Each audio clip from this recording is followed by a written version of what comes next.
ये 12वां कांड है अथर्ववेद का, 5वां सूक्त है और ये मंत्र था 62।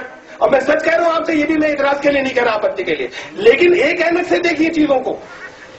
जो हमारे पास है, जिसे आप समझ रहे हैं कि ये आस्था से ये ईश्वरीय ग्रंथ है, इसमें तो आपको ये लग नहीं रहा कि सब ये अपने अलावा दूसरों को मारने की बात हो रही है। और जिसे आप ये मानते हैं कि ये खुदा का कलाम नहीं, इसमें आपको लग रहा है कि दूसरों के अलावा जो है वो बाकी वो समुदाय हो गया, कुरान समुदाय को कह रहा है, दुष्टों को कहा जा रहा है, ये भी दुष्ट की बात हुई।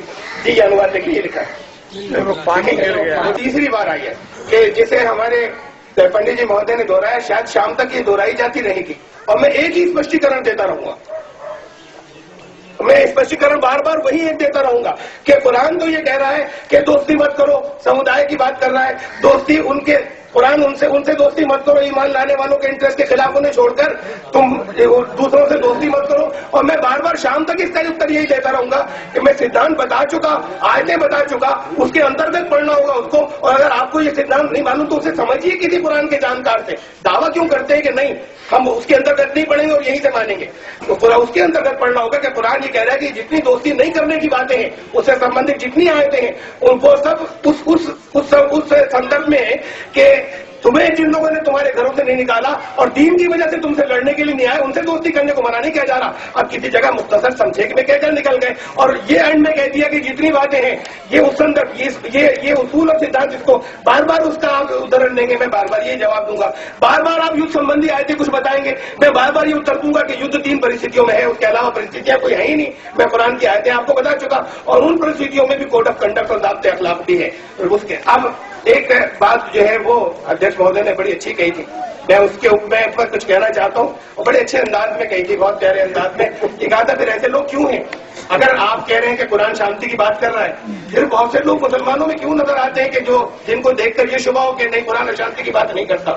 बात यह है कि मुसलमान अब के घर के मुसलमानों के अंदर कुरान तो कह रहा है शराब मत पियो, करोड़ों मुसलमान शराब पीते हैं, लाखों मुसलमान शराब पीते हैं, कुरान तो कह रहा है जुआ मत खेलो, न मालूम कितने जुआ खेल रहे हैं। फिर कुरान भी शांति की बात कर रहा है, कितने ही मुसलमान उसमें से अशांति की बात निकाल रहे हैं, मुसलमान निकाल रहे हैं उसके अंदर से। तो बात तो ये है कि क्यों कर रहे हैं, बुरी बात है, ये दुख का विषय है कि कुरान घरों के अंदर मौजूद है, अर्थ नहीं जानते उसका। फिर अर्थ नहीं जानते तो कुछ अर्थ बताने वाले जो है वो अपने हिसाब से अर्थ बता जाते हैं और उसे मान लेते हैं, बजाय इसके कि उसको ठीक से समझें, क्योंकि अर्थ नहीं समझते। और ये दुखद विषय तो हिंदुओं में भी है, मुसलमानों से ज्यादा है। आर्य समाज कितने, आर्य समाजी कितने हैं जो वेद की बात कर रहे हैं सारे हिंदुओं के अंदर आने के बाद? 5% नहीं है हिंदुओं के। तो अब अगर जिन्होंने वेद को ठीक से लोगों में रखना चाहे उनकी संख्या 5% में नहीं है, बाकी सारे वो लोग कर रहे हैं जो वेद विरुद्ध कार्य कर रहे हैं। अब मैं वेद को परखना शुरू कर दूं उन लोगों को देख के, तो ये दुख का वाकई विषय है कि एक बहुत बड़ी संख्या हिंदुओं की वो सही रास्ते के ऊपर नहीं है, एक बहुत बड़ी संख्या मुसलमानों की सही रास्ते में नहीं है, इसलिए कि वो उस मूल से कटे हुए जिसे कुरान कहते हैं, इसलिए कि वो उस मूल से कटे हुए जिसे वेद कहते हैं। तो ये तो दुखद स्थिति है, बाकी अफसोस की बात है कि दोनों जगह पर है। लेकिन युद्ध की बाकी आयतों की अब जितने हवाले आएंगे, मैं बार बार कहूंगा कि युद्ध की परिस्थितियों में है। और उसके बाद फिर कुरान ये कह रहा है वो बात आ जाए तो झगड़ा मत करना। सियासी सिर्फ उस वक्त तक की थी जब फितना फैलाने से बात आ जाए, लड़ाई सिर्फ उस वक्त तक की थी। अगर तो ये फिर उसके बाद पैगंबर मोहम्मद साहब ने इसका और स्पष्टीकरण अपनी भाषा में दिया कि युद्ध क्षेत्र के अंदर, ये उन्होंने फिर कोड ऑफ कंडक्ट दिया कि युद्ध क्षेत्र के अंदर अगर लड़ाई हो रही हो तो पुरुषों तो महिलाओं को मत मारना, बच्चों पर हाथ मत उठाना, मजदूरों पर हाथ मत उठाना, फलों के वृक्ष उनको मत काटना, कहीं आग मत लगाना। इतनी बातें उन्होंने लोगों को बताई और कहीं कि अगर युद्ध हो ही जाए और जरूरी हथियार उठाना, फिर समझ ले उन परिस्थितियों में जो मैंने बताई। अब अगर होता है, मान लीजिए कि औरतों को कहा कि महिलाओं पे हाथ मत उठाना, तो महिलाएं क्या कर रही थी? युद्ध क्षेत्र के अंदर थी क्यों? अगर कोई थी और ये कहा गया कि उन पर हाथ मत उठाना, तो किसी न किसी वजह से शत्रु की मदद की सहायता की वजह से थी। मजदूर क्या कर रहे थे वहां पर? कहा मजदूर पर हाथ मत उठाना, मजदूर किसी न किसी कारण से उसकी सहायता के लिए थे शत्रु के। तो वो डायरेक्ट अगर सीधे जो लड़ नहीं रहे थे उसकी सहायता के लिए, तो कुरान ने तो कहा कि उनके ऊपर भी हाथ मत उठाना और इनके ऊपर हाथ। तो वो धर्म या वो जो ये बातें कहता है कि जब युद्ध हो जाए, शुरू हो जाए, तब भी उसमें अगर महिलाएं नजर आए जो उनकी सहायता के लिए आई तो हाथ मत उठाना, मजदूर नजर आए तो हाथ मत उठाना, फलों के वृक्ष को मत काटना, आग मत लगाना, वो धर्म ये कहेगा किसी जगह बम फेंक देना, बहुत से लोग मर जाए उसके अंदर, ये निंदनीय है, ये आतंकवाद है, ये फिर इस्लाम नहीं है। और फिर उसे देखने के बाद लोगों को गलतफहमी होती है कि जहां पर लिखा कि इन्हें मार डालो। इसे नहीं देख रहे कि किन परिस्थितियों की लड़ाई की बात हो रही है। आप बार बार बहुत सी आयतें और दे देंगे, आप जितनी देंगे उससे 4-5 मैं और बढ़ा दूंगा कि ये भी है युद्ध की परिस्थितियों की आयतें इसके अंदर। तो ये वही है, मैंने इसलिए वेद की बात रखी। आपने कहा बार बार कि नहीं इन दोनों में कोई रिश्ता नहीं है, ये समान बातें नहीं है, ये फिर विषय नहीं है। और मैं करना चाहूंगा इसे, मैं ये कह रहा हूं, मैं इसे करना चाहूंगा। इससे हम कभी बैठना चाहेंगे कि जहां मैं कहना चाहूंगा कि नहीं समान बातें हैं। एक छोटी सी पुस्तिकाएं मैं लाया हूं यहाँ पर, कुछ लोगों को जिसको मैं दे दूंगा, जिसके अंदर समान मंत्र है, सब समान अर्थों वाले, कुछ कुरान के, कुछ वो थोड़े से वो खाली सैंपल है, शांति पैगाम उसका नाम है। तो मैं तो सिर्फ ये बात कह रहा हूँ कि वो तो खाली कुछ है। जो मूल आस्थाएं, मूल मान्यताएं, वो हम करना चाहेंगे कि एकेश्वरवाद की बात जो है वो वेद भी करता है और कुरान करता है, नहीं करता है, ये मूल बातें हैं। मरने के बाद क्या होगा, इसमें बहुत बड़ा अंतर लोगों के समझने में है, लेकिन कुरान क्या कह रहा है, वेद क्या कह रहे हैं, इस पर मैं करना चाहूंगा कभी बात, और मैं चाहूंगा कि फिर बैठे हम कभी।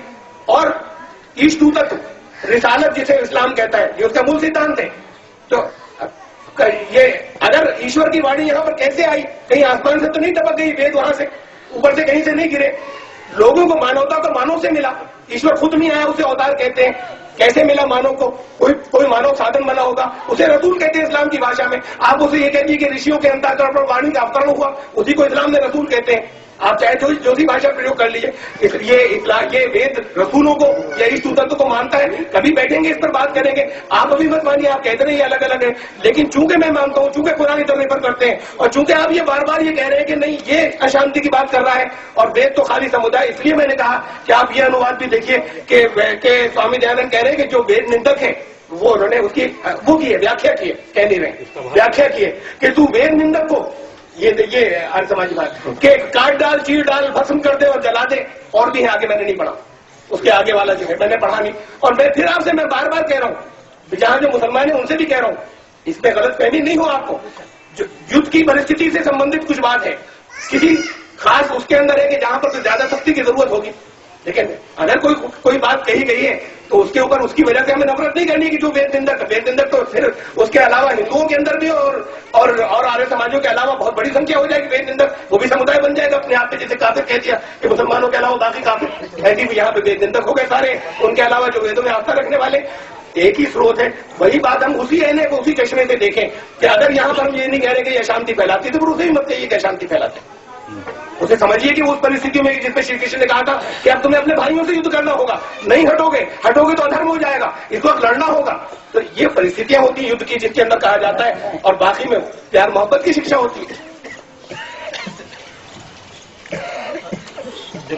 हम न कुरान के विषय में, कुरान के विषय में कोई असमंजस रखते ना वेद के विषय में। पहली बात तो अथर्ववेद भाष्य ऋषि दयानंद ने नहीं किया है, और इस परंपरा में जो भाष्य है जो आपने हमें प्रस्तुत किया है उसमें स्पष्ट जो भावार्थ की ओर ध्यान आकर्षित करना चाहूंगा, धर्मात्मा लोग अधर्मियों के नाश करने में सदा उद्यत रहें, इतना भाव है। और वेद का अर्थ कहीं भी केवल पुस्तक मात्र नहीं है। माननीय तारिक साहब, मैं निवेदन करना चाहूंगा, वेद का अर्थ पुस्तक नहीं है। विद ज्ञाने, विद विचारणे, विद लाभे, विद सत्तायाम, 4 अर्थ में है। थोड़ा आम अपने साथियों के लिए भी निवेदन करना चाह रहा हूं कि वेद का अर्थ जो ज्ञान विचार पूर्वक, तर्क पूर्वक प्राप्त किया जाए, सबके लाभ के लिए हो और प्रत्येक काल में जिसकी सत्ता हो, वह वेद है। न तो किसी समय से पहले या समय से बाद में बाधित हो जाता हो, वो वेद नहीं है। उस अर्थ में वेद निंदक शब्द लिया गया है। ज्ञान विरोधी जो लोग हैं, सही मार्ग के विरोधी जो लोग हैं, तो वेद के विषय में भी आपके अंदर ये कहीं भ्रम न जाए कि वही भावना है, जैसा कि वे बिल्कुल नहीं है। इसलिए मैंने निवेदन करना चाहा, वेद की भावना, वेद निंदक का मतलब ज्ञान विरोधी। देखिए, अब है मुझे समय चल रहा है, उसमें शांति को लेकर के जरूर है। और नहीं कोई बात, आवाज से कोई फर्क नहीं, आप बहुत मोहब्बत से बात कर रहे हैं। लेकिन मैं जो बात कह रहा हूं, मेरा जो प्रश्न था, जिसको आपने कहा कि अंदाज में कहा, जैसे हमारे मस्तिष्क में पुलिस की एक छवि बनी हुई, हमारे मस्तिष्क में डॉक्टर के प्रति ये छवि क्यों नहीं बनी कि डॉक्टर मारता है, जबकि हकीकत में आप कभी अखबारों के न्यूज़पेपर देखेंगे तो कई बार आपको लगेगा किडनी बेच खाए, चलाना काट। क्या डॉक्टर ऐसे नहीं होते? कम वक्त मैं तो किडनी नहीं निकाल सकता, डॉक्टर अमित ने निकाली, लेकिन फिर भी डॉक्टर के प्रति ये भावना क्यों नहीं आई कि ये जो है गंदा है ना?